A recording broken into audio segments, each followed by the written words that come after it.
जिमीकंद की खेती के बारे में संपूर्ण जानकारी A to Z नॉलेज इस वीडियो में आपको देने वाले हैं। इसीलिए हमारे चैनल किसान भाई को सब्सक्राइब जरूर कर ले, साथ ही साथ बेल आइकन भी दबा दे ताकि आपके मतलब की वीडियोस आपको समय समय पर मिलती रहे, आप एक भी वीडियो मिस न कर पाए। और इसी तरीके से हमारे वीडियोस के जरिए आप अपनी किसानी में, आप अपने जीवन में कोई परिवर्तन ला सके। चलिए श्री गणेश करते हैं हमारे वीडियो का। किसान भाई, जिमीकंद एक कंद वर्गीय फसल है। जैसे आलू होता है, सलजम होता है, मूली होती है और चुकंदर होता है, बिल्कुल वैसी ही फसल है। आप इसे मान सकते हैं कि ये एक 4 से 5 किलो का आलू है। ये दिखाई भी आलू की ही तरह देता है, इसकी स्किन भी आलू की तरह ही होती है, लेकिन साइज में काफी बड़ा होता है।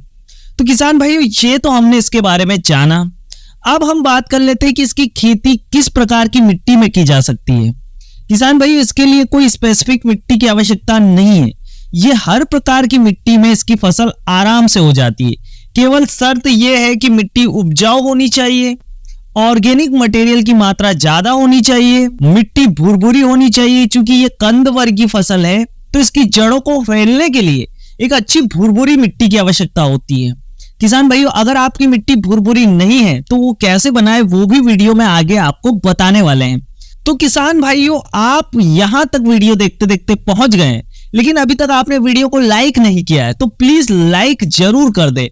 और अगर आपको यहां तक की वीडियो में कोई डाउट आया है तो हमें कमेंट करके आप पूछ सकते हैं। चलिए नेक्स्ट टॉपिक स्टार्ट करते हैं, जो कि है जलवायु। किस प्रकार की जलवायु में जिमीकंद की खेती हो सकती है। जलवायु की बात करूं तो पूरे भारतवर्ष की जलवायु इसके लिए सूटेबल है। आप हरियाणा, राजस्थान, पंजाब, मध्य प्रदेश, महाराष्ट्र कहीं के भी रहने वाले हो, आप जिमीकंद की खेती बड़े ही आराम से कर सकते हैं। किसान भाइयों, इसको केवल एक ऐसी जमीन की आवश्यकता होती है जहां पानी न ठहरे, बस। इसके अलावा कोई आवश्यकता नहीं है, कोई ज्यादा मजकमारी इसमें नहीं आती है। आप कौन से राज्य से ये वीडियो देख रहे हैं, क्या आपके वहां जिमीकंद की खेती हो सकती है या नहीं? अगर डिटेल में जानना चाहते हैं तो आप हमें कमेंट बॉक्स में कमेंट करके जरूर पूछिए, हम आपके कमेंट का रिप्लाई जरूर करने की कोशिश करेंगे। किसान भाइयों, आगे बढ़ते हैं। अब बात कर लेते हैं खेत की तैयारी की। क्या आखिरकार खेत की तैयारी हमें कैसे करनी है?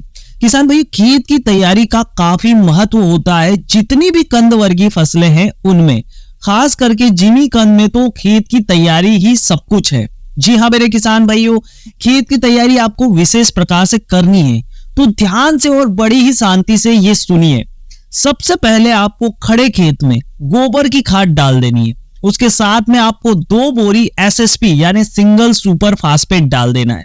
गोबर की खाद आप डालेंगे तो वो 2 ट्राली से लगाकर 4 ट्राली तक 1 एकड़ के लिए ले सकते हैं आप। गोबर की खाद ही वो फैक्टर है जिसकी वजह से आपकी जमीन भुरभुरी बनेगी। जितनी गोबर की मात्रा ज्यादा रहेगी, जितनी ऑर्गेनिक मटेरियल की मात्रा ज्यादा रहेगी, उतनी ही ज्यादा भुरभुरी जमीन होगी। तो किसान भाई, सबसे पहले गोबर की खाद और SSP डाल दिया खड़े खेत में। अब आपको उसमें पलटी पुलाव चलवाना है।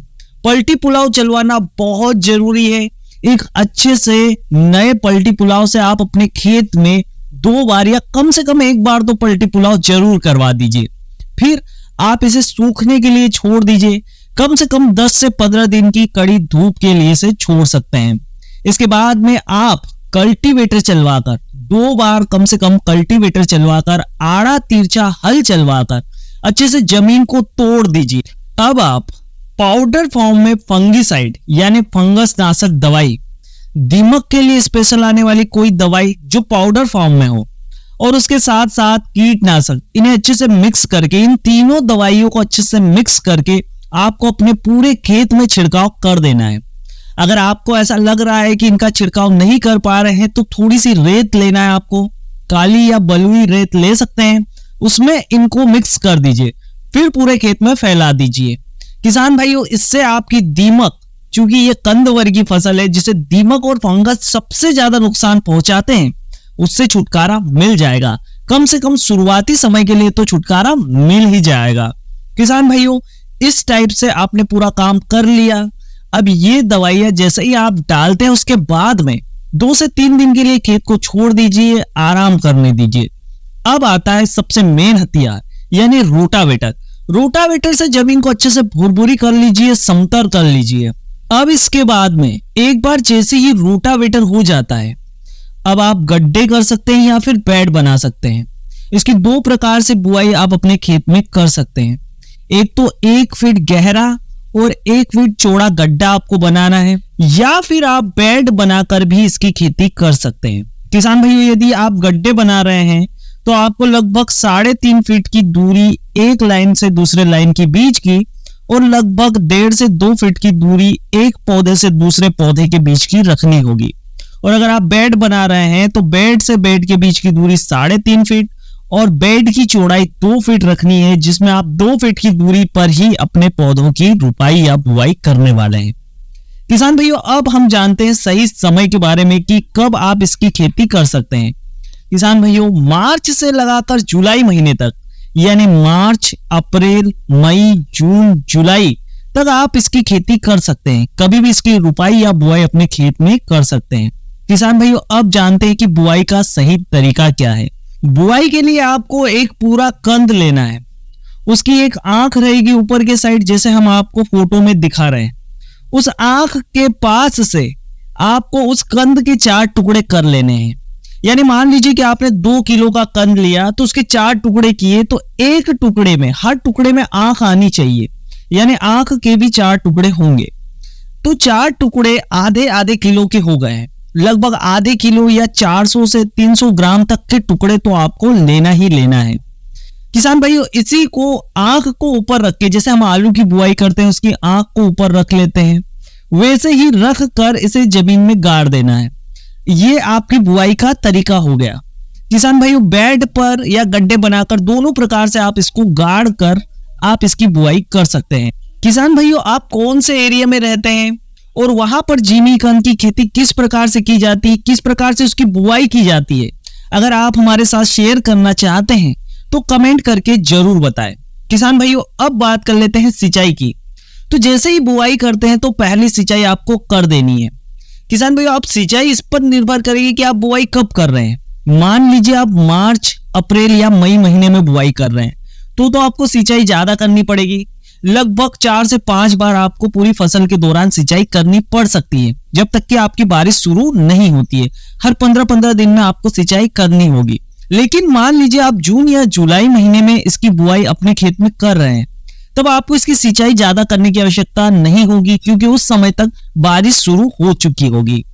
किसान भाइयों, एक बार आपने बुआई कर दी, सिंचाई करना है आपको, लेकिन उससे पहले आपको बेसल डोज या प्राइमरी रूप में जो खाद देने होते हैं, न्यूट्रिशंस देने होते हैं, उसके ऊपर बात कर लेते हैं।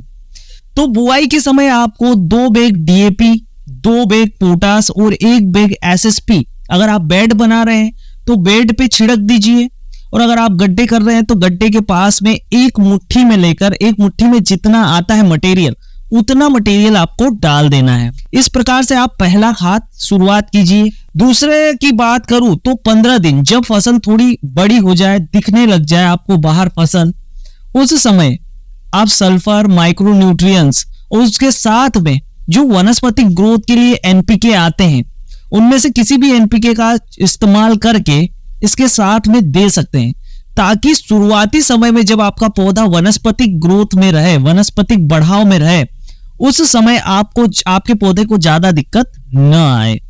तो किसान भाई, इस प्रकार से आप खाद का मैनेजमेंट करते हैं। आपको यही खाद आपको 2 से 3 बार देना होगा। आपको पोटास, सल्फर, माइक्रो न्यूट्रिएंट्स और एनपीके पर्याप्त मात्रा में खेत के हिसाब से, कि आप कितने खेत में इसकी बुआई कर रहे हैं, उस हिसाब से आपको न्यूट्रिएंट्स देने हैं। अब किसान भाइयों, बात कर लेते हैं स्प्रे शेड्यूल की। किसान भाई, इसमें बीमारियां ज्यादा देखने को नहीं मिलती है। आपको फंगस की दिक्कत, दीमक की दिक्कत या फिर थोड़े बहुत कीड़ों की दिक्कत दिखाई दे सकती है, जो इसके पत्तों को कुतर देते हैं, या फिर आपको इल्लियों की दिक्कत दिखाई दे सकती है। इसके अलावा थ्रिप्स, एफिड वगैरह इसमें ज्यादा नहीं आते। वायरस की समस्या भी ज्यादा नहीं होती है, इसलिए ज्यादा परेशानी तो आपको आने वाली नहीं है। इसलिए आपको फंगस, दीमक के लिए पेस्टिसाइड या फिर फंगिसाइड का इस्तेमाल करते रहना है। किसान भाइयों, निदाई गुड़ाई करके ही आपको चारे को हटाना है। आपको हर्बिसाइड का बिल्कुल इस्तेमाल नहीं करना है। तो ये था आपका स्प्रे के बारे में जानकारी, जो कि आपको मिनिमल से मिनिमल रखना है।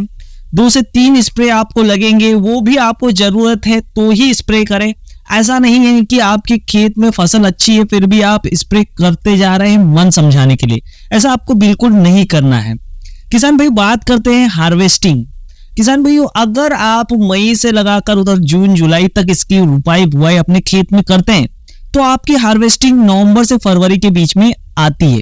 यानी नवंबर से लगाकर फरवरी तक आपका